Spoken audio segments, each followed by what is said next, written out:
Lors de l'allumage, la fenêtre Unité principale s'affichera. Sur cet écran, vous pouvez visualiser l'état de la tension matière.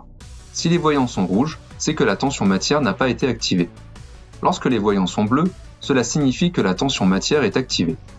La zone Tâches en cours vous indique votre file d'attente d'impression. Tous les jobs en cours d'impression apparaîtront ici. En dessous, vous avez la liste d'état des consommables et des déchets. Pour rappel, une icône jaune apparaît à 50%, une icône rouge à 10% et le message plein ou vide à partir de 1%. L'option Démarrer en roulement vous permet de faire une avance matière manuelle tant que celui-ci est activé. En dessous, vous pouvez voir quel est le type de papier présent dans la machine, ainsi que la température et l'humidité ambiante.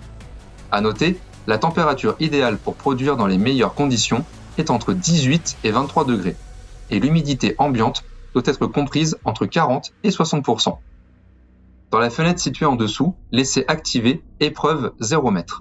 Cela signifiera qu'à chaque fois que vous lancerez une production, il n'y aura pas de préchauffage matière. Dans le cas contraire, si vous choisissez distance normale, la presse laissera systématiquement 5 mètres de matière blanche avant chaque impression. Enfin, vous pouvez décider où devra s'arrêter la dernière bonne impression.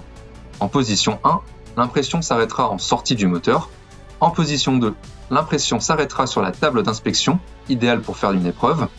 En position 3, l'impression s'arrêtera sur le mandrin de sortie, idéal pour une production. À noter, pensez à configurer la position d'arrêt avant d'envoyer votre job à l'impression.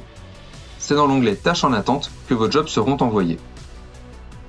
Vous pouvez faire une multisélection afin d'envoyer plusieurs jobs à la suite dans la liste d'impression. En cochant Continuité, vos jobs seront imprimés à la suite de l'autre sans séparation entre chaque job. Vous pouvez sauvegarder un job sur le disque dur de la presse en sélectionnant Enregistrer sur disque dur. Ceci gardera votre imposition, vos réglages couleurs et le nombre d'exemplaires du job afin de le réimprimer plus tard. En cliquant sur Bon de travail, dans la zone Modifier, vous pourrez indiquer le nombre d'exemplaires à imprimer et aussi indiquer sur quel papier vous désirez l'imprimer. Il vous suffit ensuite de cliquer sur le bouton Sortie en bas à droite de l'écran afin d'envoyer votre sélection dans la liste d'impression. Dans cet onglet se retrouveront tous vos jobs enregistrés sur le disque dur de la machine. Vous pouvez créer des dossiers et sous-dossiers afin de classer vos jobs récurrents.